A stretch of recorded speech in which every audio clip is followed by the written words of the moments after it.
What's up, guys? I'm George Mossey. I'm here with my co-host, David Baxter. So last night, 90 Day Fiance, Before the 90 Days, Season 5, we're on episode 12, aired. So first things first, Ella and Johnny were absent for the second week in a row. We do not know what happened with their story. This is the second week. They were just not on the show. But we did get a preview for next week, and it appears that there was no trip to Dubai.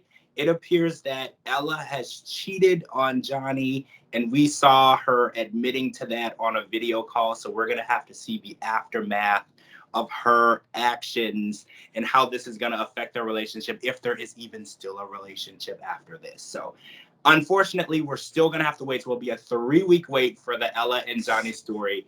But what we did get last night, Gino and Jasmine. So Jasmine is taking Gino to meet her mother, which I think is insane after the roller coaster of a trip. Keep in mind, this is less than a 3-week trip. So this trip has been all over the place, from all of the different fights to the nude pictures being sent to meeting her mother. Like, I feel like this is just an insane roller coaster. So it's asking her mother for permission to propose to her, and the look on her face said it all.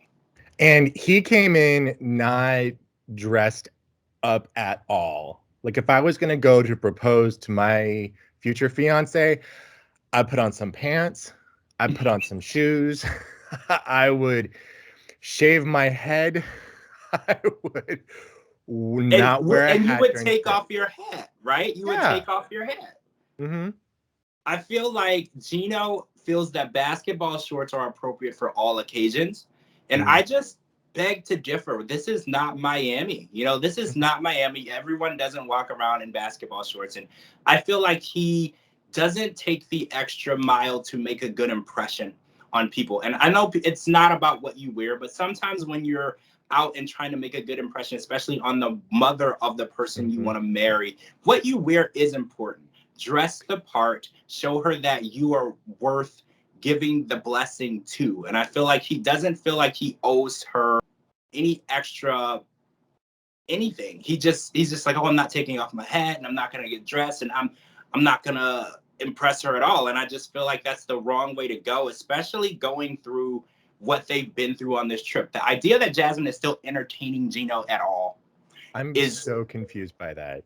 I am too, because this is insane. The fact that she's even still in the same room with this man without her throwing things at him or yelling is just very confusing. And I want to see where this goes. We did see next week in a preview, there's another fight. I mean, we should be taking score at this point. There's been so many fights. This is a less than a 3-week trip. So every red flag is there. There's no reason why they should be getting engaged, especially not getting married.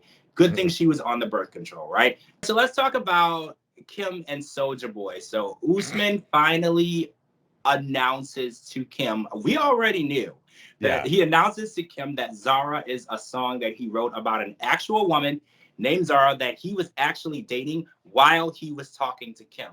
So and I have to wonder, like, what did Kim think that was? Did he pull the name from the clothing store? Was he just Kim said last night that Soulja Boy said that this was just a name that he picked that represented all the women in the world.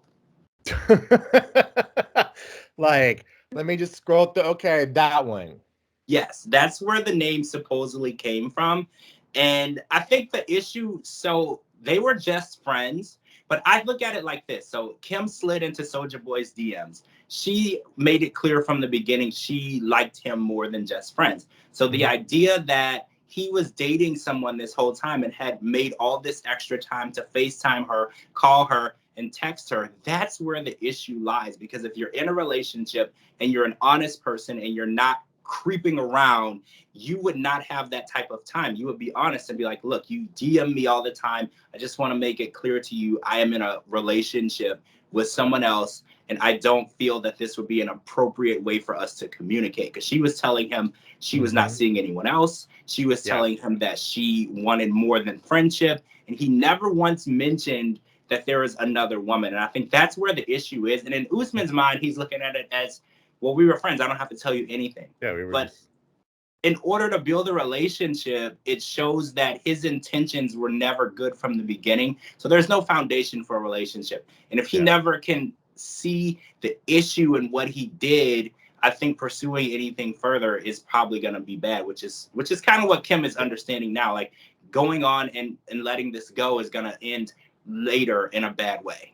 Yeah. And I think that's what makes her so frustrating, because if she had realized that like the first day when everyone else on the internet realized it, we would all be on her side. But she had to put on her nightie and she had to beg for everything and she had to go through all this and bring him all the gifts. And so we saw her kind of just act like an idiot on national television in front of him and everyone when we could have been there for her.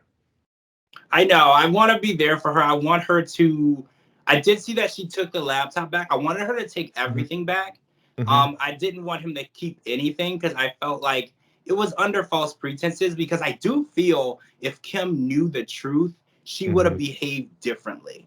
Yeah. And even though she might have figured it out maybe sooner, but I feel like if she knew exactly what the truth was, she wouldn't have done what she had done on this trip, and she wouldn't have put herself out there in the way that she did. So I fault both parties. You know, I feel like Usman was definitely dishonest, and omitting is lying. And I know a lot of people don't see it that way, but when you purposely don't tell someone something, you are lying to them, because if they had that information, they would make different decisions regarding the situation. So you are taking away their information to make a good educated decision. So I'm hoping that Kim is on the next plane out of Zanzibar and she's coming back to California, and she's looking at this as something that's in her past, because I really don't see how any future can come from this. No. She'll be on the single life. Possibly. That's very possible. And I would love to see that. I would love to see Kim find somebody honest and real for her. Yeah. All right, so let's talk about Hamza and Memphis really quick, because they've had a array of problems since the beginning of the season. Nobody can see why they would actually be getting married or getting engaged, but that's exactly what happened. So we saw them talk to a translator who was a very good translator, by the way. I felt like he was very theatrical. Like, if you're going to get a translator, I liked him. He used non-verbal wording as well. And I was like, this is a good translator. If I needed a translator, this is a guy I'm going to hire. So he talked them through it. I kind of want to label him as also like a therapist, because he talked them through it. He got them to see eye to eye. And we actually saw Hamza propose to Memphis. And I said this in a tweet last night. Hamza just proposed to his future ex-wife. You know, this is never going to work out. He just got down on one knee and he proposed to his future ex-wife. And I know this is never going to work out. And I don't understand why they haven't listened to everyone in both of their lives who's told them this is just not going to work. Everything about this situation is wrong. And I don't know if they'll make it to the aisle. That's what I'm wondering. Well, with him, I understand it where he's at, because he's young and he's still living with his mother, and whatever cultural things are a part of that, he's still at that age where he's going to make that mistake. Memphis, I see as being older. She's got kids. She's been in this before. And I don't understand why she's making this mistake. Like, how do you see a relationship with your children with this man? There isn't one. Yeah, I agree with you 100%. She's been divorced before, so she knows what a bad situation looks like from both ends. So I can't imagine how she's looking at this situation and sees any light at the end of any tunnel in any direction. So I'm just hoping that they don't actually make it down the aisle, because in Hamza's culture, getting married and being divorced, you lose a lot of respect in the community and for your peers. So that would have a more negative effect on him than it would for her. So I'm hoping that in his defense, they don't make it down the aisle and he's able to find someone that he actually can work in a good relationship with and get married, and take his mom's advice. His mom just said, you know, you're doing this too fast. You're not thinking it through. And I don't want you to end up the way she ended up. She ended up in the same situation. Exactly. All right, guys, that's it for part one. We're going to come back and talk about Ben and Mahogany and Mike and Jimena. There's a lot that happened with them last night. Thank you guys so much for joining us. Again, this is David Baxter, and I'm George Mossey, and this is the 90 Day Fiance Before the 90 Days podcast, and we're going to talk to you guys really soon.